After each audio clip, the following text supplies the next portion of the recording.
Todo mundo tem um amigo que é gente boa pra caramba, gente boa demais, e é tão gente boa, é honesto, é uma pessoa de palavra, é uma pessoa que gosta de ajudar, mas a gente fala assim, só falta uma coisa. Só falta o quê? Só falta aceitar Jesus. Oh, mas aí falta tudo, meu Deus do céu.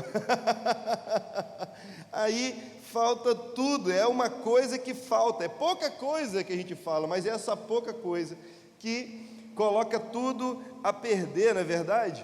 E pense, mesmo nós, sendo cristãos, mesmo nós já conhecendo a palavra de Deus, podemos ter algumas dúvidas, podemos achar também que falta alguma coisa para nós, não apenas nos outros, mas algo faltando em nós, uma incerteza, uma insegurança, sabe por quê?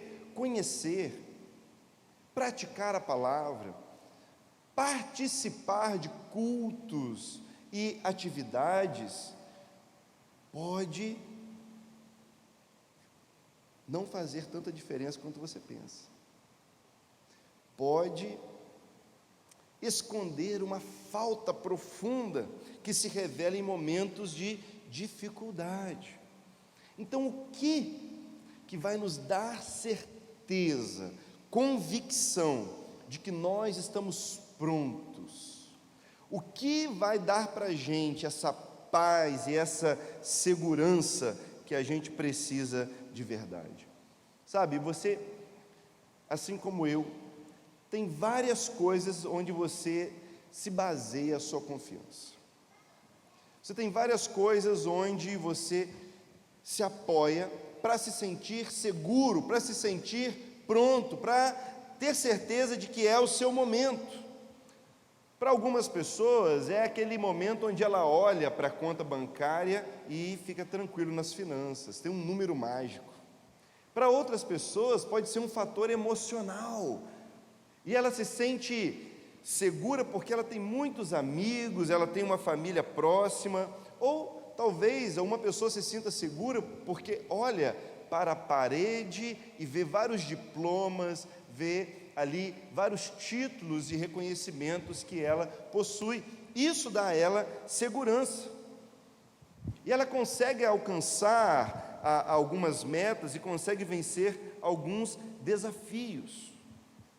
Mas se você pensar mais profundamente a respeito disso, você vai ver que volta e meia essa insegurança aparece, essa dúvida vem diante de alguns desafios. Você começa a pensar, será que eu dou conta disso? Será que eu tenho condição?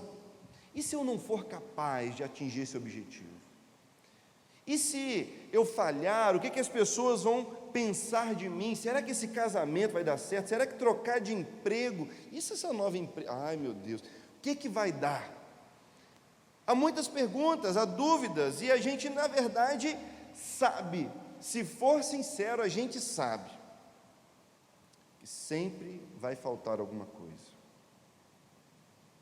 A gente sabe que alguma coisa aqui dentro vai estar sempre abaixo do que nós gostaríamos que estivesse, porque a gente sonha grande, porque nós temos padrões muito altos, e mesmo que tudo esteja no lugar, mesmo que a gente tenha várias conquistas e realizações, como Neemias teve, de construir os muros, colocar os portões, ler a palavra para todo o povo, sabe, ainda assim a gente pode se sentir como quem está quase lá, quase, não chegou ainda. Mas preste atenção, duvidar de si mesmo é muito diferente de reconhecer quem você é de verdade. Duvidar de si mesmo não significa que você reconhece quem você é. Algumas pessoas tentam resolver isso com algumas fórmulas mágicas. Elas usam algumas frases de efeito, Elas batem no peito e dizem: não, eu sou muito amado por Deus, não, Deus é por mim, Deus vai me abençoar, Deus na frente, amém. Olha, pensa firme, pensa forte com Deus, para que elas se sintam confiantes, para que elas superem os seus desafios. Mas deixa eu lhe dizer, mudar o que nós sentimos só vai afetar como nós estamos agora. Não vai mudar quem nós somos. Mudar os sentimentos não muda nosso caráter, não muda quem nós somos de verdade aqui dentro. Porque, na verdade, não é sobre melhorar de vida, é sobre mudar de vida. Esse é o chamado de Deus para nós, chamado para viver um novo tempo. Isso é muito mais do que reconhecer os erros, isso é muito mais do que você olhar para trás e ver que várias coisas não deram certo por sua culpa. O que Deus nos chama para fazer é para viver o que é certo, para fazer aquilo que precisa ser feito. Eu pergunto a você, que mudança precisa ser feita na sua vida hoje? O que hoje precisa ser diferente na sua vida? Vamos ler agora em Neemias, porque esse texto mostra algo muito importante para responder essa pergunta dentro do nosso coração.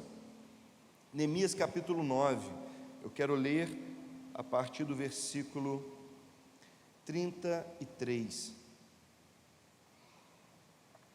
Neemias 9, 33.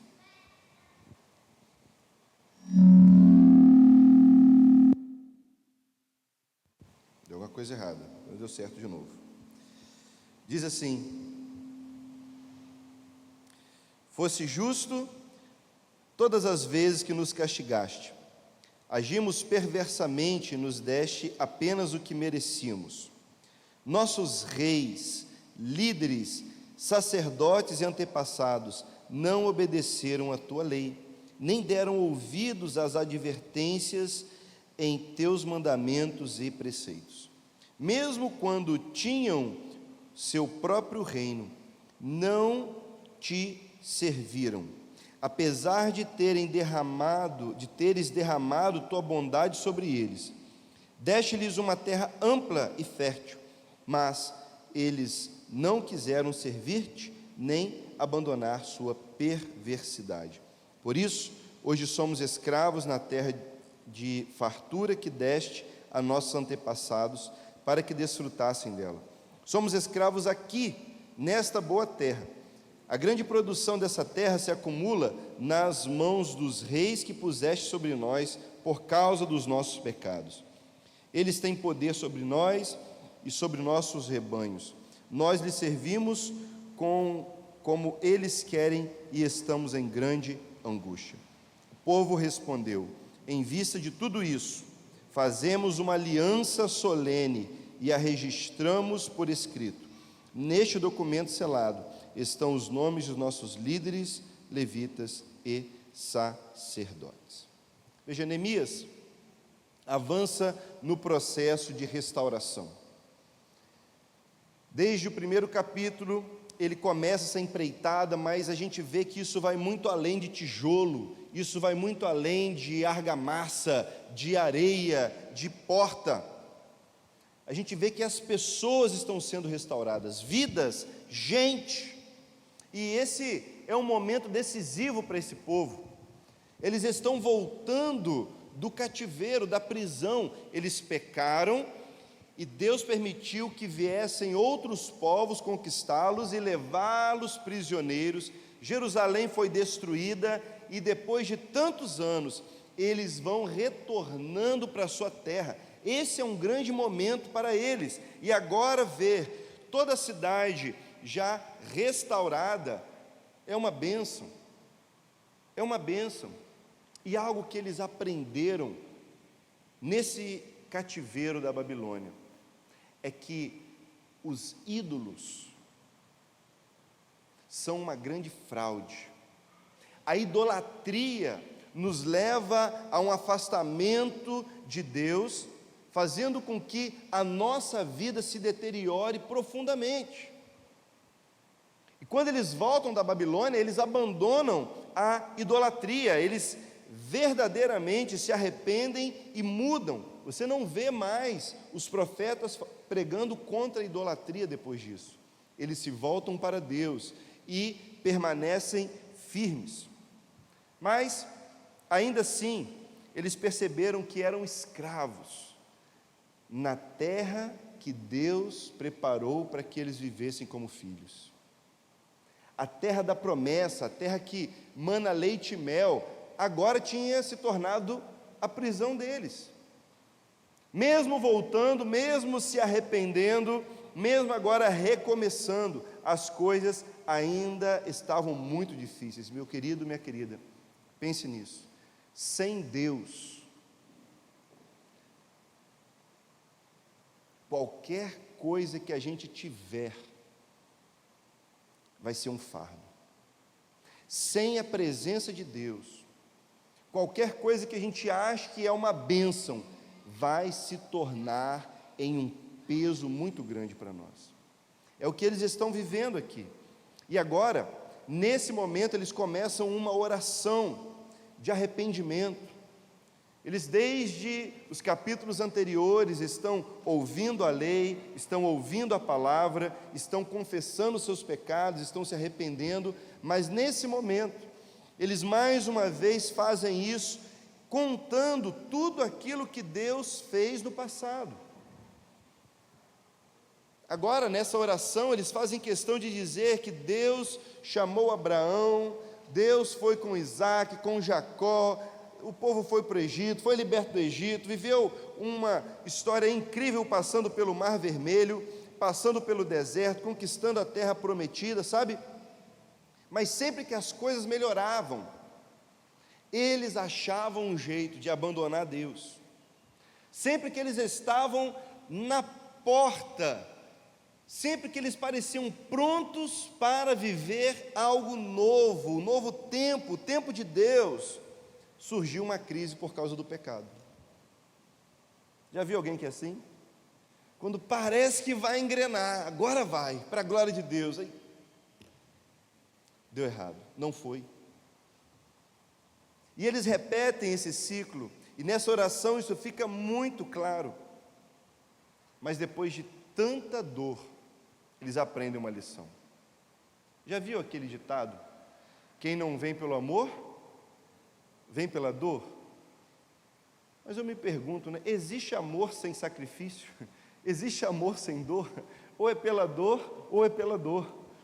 Ou a dor da entrega, ou a dor de ser roubado, de ser furtado. A verdade é que, quando nós aprendemos a amar de verdade, estar prontos a sofrer, a sacrificar, a gente percebe que está amadurecendo. Esse povo está amadurecendo na sua vida com Deus. Eles percebem que agora precisam dar um passo a mais no relacionamento com Deus. Eles restauraram os muros e com isso eles resgataram sua identidade. Os muros definem limites. Na minha vida, na sua vida, é assim. Muros definem quem nós somos, o que está dentro e o que está fora, o que não pode permanecer, o que deve sair. Eles colocaram as portas, e as portas definem nossos valores. Portas são locais por onde a informação vai passar, por onde a notícia vai chegar, por onde o ensino, por onde a influência vai passar. São as coisas que nós cremos. E agora, com as portas, eles precisam controlar, assim também é na sua vida. E o passo precisa ser maior, porque ao olhar para a identidade deles, eles precisam ver o que está dentro dos muros que a gente precisa jogar para fora. O que está atravessando nessas portas que a gente precisa bloquear? Pergunte isso a seu respeito. o que na sua identidade, o que na sua vida não cabe, não encaixa mais, não tem por que estar aí, o que tem recebido permissão para entrar e permanecer na sua vida, na sua casa, como uma influência, como um costume. Essa é a função de muros, essa é a função de portas, e agora eles fazem isso para que de fato a vida deles possa ser diferente. Eles contam as histórias do passado não apenas para se lamentar, eles olham para trás não apenas para reconhecer os pecados, para ver as consequências das coisas que eles viveram, eles decidem mudar. Eles olham para trás, veem os erros e dizem: não pode ser assim, isso tem que terminar. Essa é uma decisão poderosa. Será que você precisa tomar essa decisão? Algumas coisas precisam mudar, sabe? Deus não perdoa desculpas, Deus perdoa pecados, pecados confessados, não apenas aquilo que a gente diz por alto: Senhor, perdoa meus pecados. Não, é aquilo que você abre a boca e diz: Senhor, isso não combina com a minha identidade, isso não combina com o meu caráter, porque eu sou teu, isso precisa ser diferente. E eles confessam, eles dizem: Senhor, tu és justo, como diz no versículo 33, o Senhor é justo, nós é que agimos perversamente. Todas as vezes que nós pensamos que as coisas iam mudar, nós nos desviamos. Sempre que a gente pensou que estava pronto para um novo tempo, nós nos abandonamos a aliança. E é exatamente esse momento de quebrantamento que está acontecendo aqui. Se você quer estar pronto para um novo tempo, você precisa de algo além de reconhecer os erros. Você precisa decidir viver o que é certo. Não basta voltar atrás, não basta apenas você confessar. O passo após o arrependimento é resgatar a aliança com Deus, e é isso que eles fazem. Eles voltam para Deus e fazem uma aliança. Eles dizem: Deus, nós queremos viver somente para Ti, como num casamento, onde o marido e mulher, onde o noivo e a noiva se prometem um ao outro, sabe? E essa aliança com Deus não tem a ver com estar pronto, não tem a ver com ser alguém perfeito, não tem a ver com alguém que está confiante de que agora vai fazer tudo certinho, mas é sobre alguém que diz: Senhor, eu faço uma aliança contigo, porque eu sei que mesmo nos meus erros o Senhor não vai me abandonar.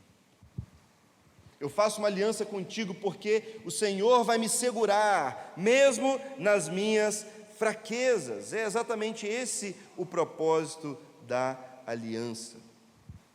Independente de muros, independente de exército, independente de portas dos templos, a aliança define o propósito de tudo em nossa vida. Com quem você tem uma aliança? Com quem você firmou uma parceria? Sabe, isso não tem a ver com se sentir capaz, isso não tem a ver com você, tem a ver com a sua confiança no Senhor, tem a ver com descansar, se entregar nas mãos dEle, independente do que aconteça. É isso que nós somos chamados para viver. Onde está a sua confiança? Onde está a sua confiança? Sabe, você já parou para pensar no que te faz confiante? Já parou para pensar talvez nas coisas que roubam a sua confiança.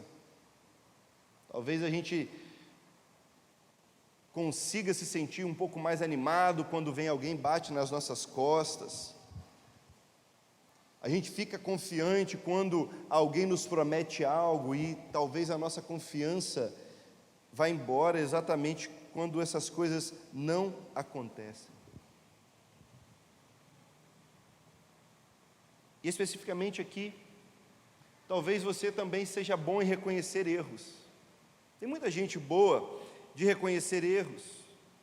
Tem gente boa em apontar tudo de errado que ela mesma faz, em se inferiorizar, inclusive. Tem gente que é implacável com seus próprios erros e nunca se sente pronta, nunca se acha bastante. E você é essa pessoa, será? Talvez você seja a pessoa que é implacável com o erro dos outros.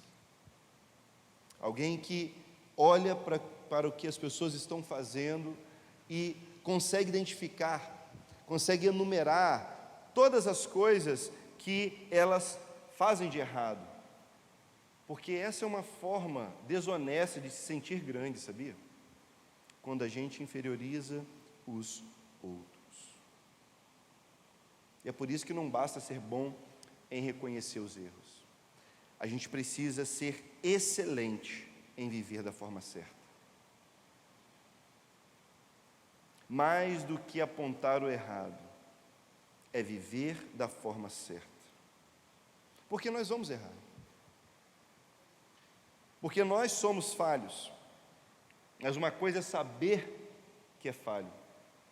Outra coisa é não querer acertar. E é isso que faz a diferença. Isso que muda a nossa vida. Às vezes a gente para na etapa de reconhecer erros, porque reconhecer erros é fácil, o difícil é mudar de vida. Reconhecer erros é fácil, apontar, olhar, ver em você e nos outros. O difícil é tomar a decisão que muda a nossa vida. E é aqui que a gente vê que é exatamente a aliança que faz diferença. Onde não há uma aliança, é porque não houve arrependimento. Houve apenas o senso de remorso e de culpa. É alguém que ainda só é capaz de reconhecer as próprias falhas, as falhas dos outros.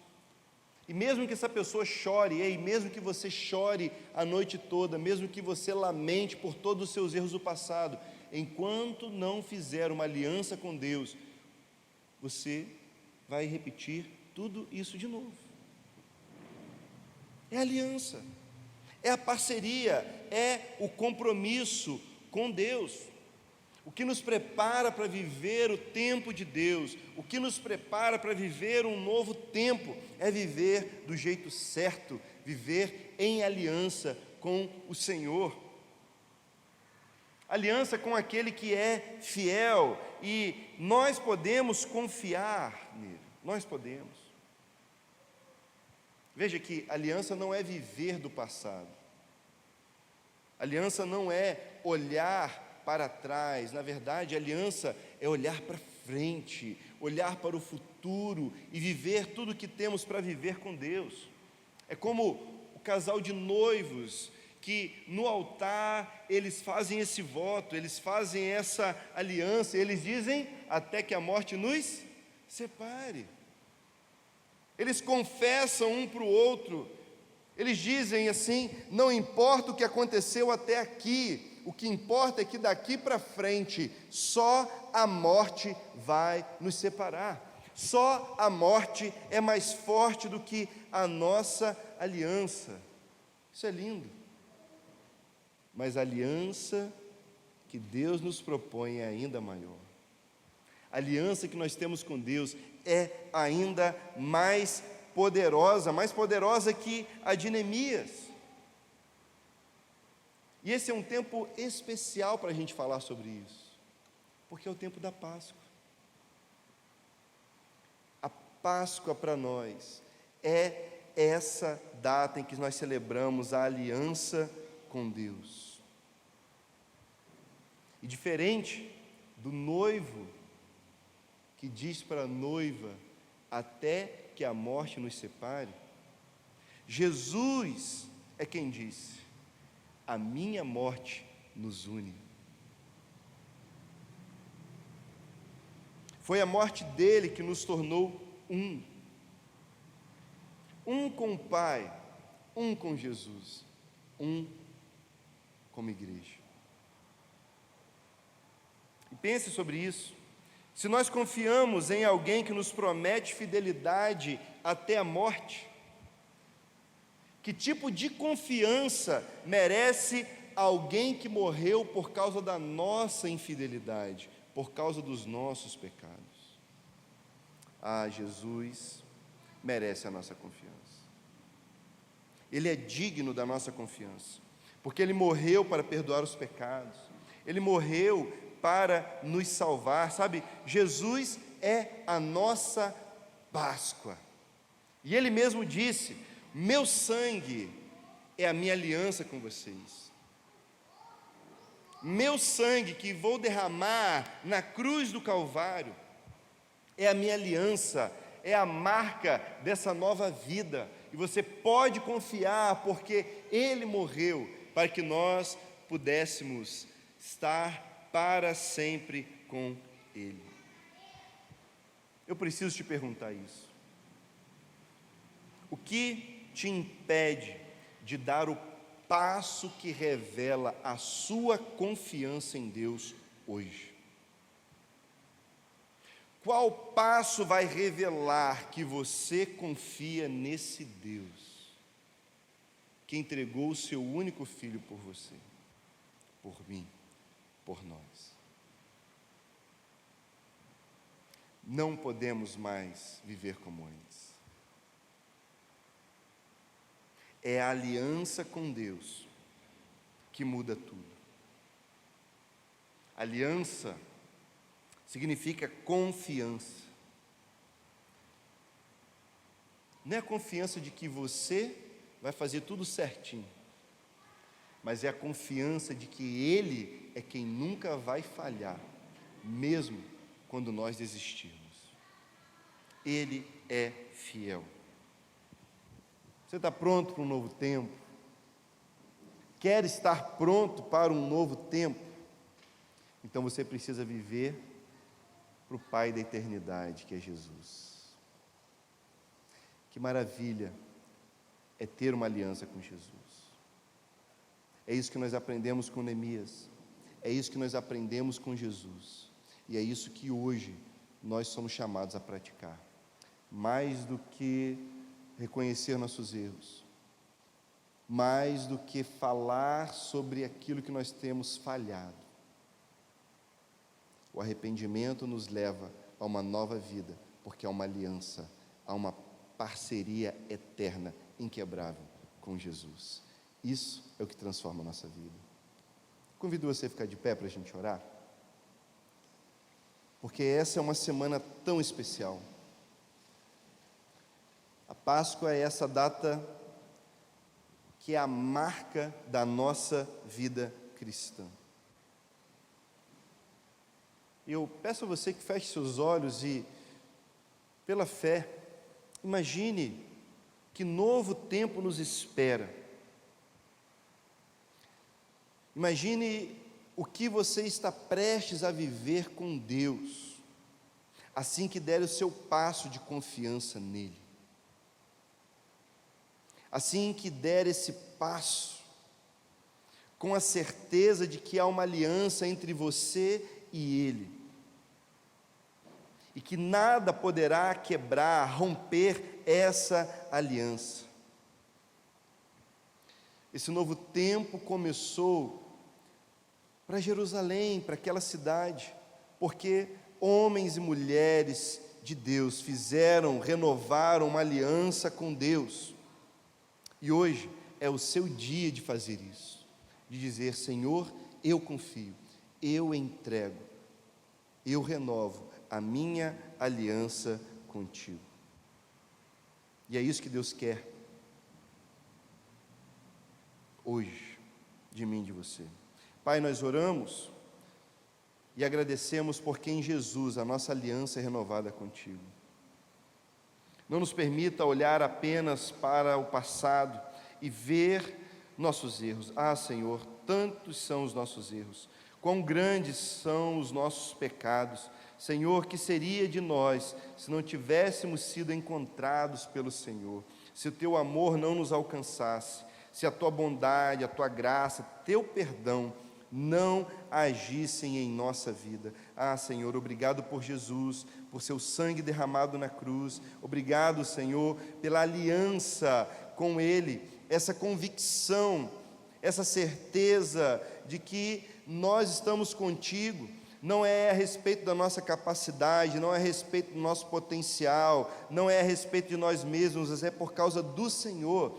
E é por Ti que nós insistimos, que nós permanecemos, é por Tua causa que nós vamos até o fim, é por Tua causa, Senhor, que mesmo diante das nossas falhas, nós confessaremos e nós invocaremos o nome de Jesus, porque Ele nos purifica de todo pecado. Há uma aliança eterna, há uma aliança para toda a eternidade, nem mesmo a morte poderá rompê-la. Pelo contrário, é Jesus quem venceu a morte, e nós declaramos a vida dele, nós declaramos o poder de Jesus para viver em novidade de vida, para viver um novo tempo, como pessoas, homens, mulheres, filhos e filhas de Deus, que têm uma aliança eterna com o Senhor.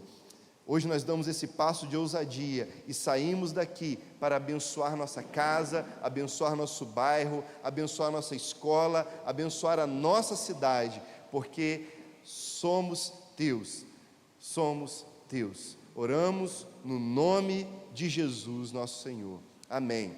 Que Deus abençoe você, que você tenha uma Páscoa abençoada em nome de Jesus.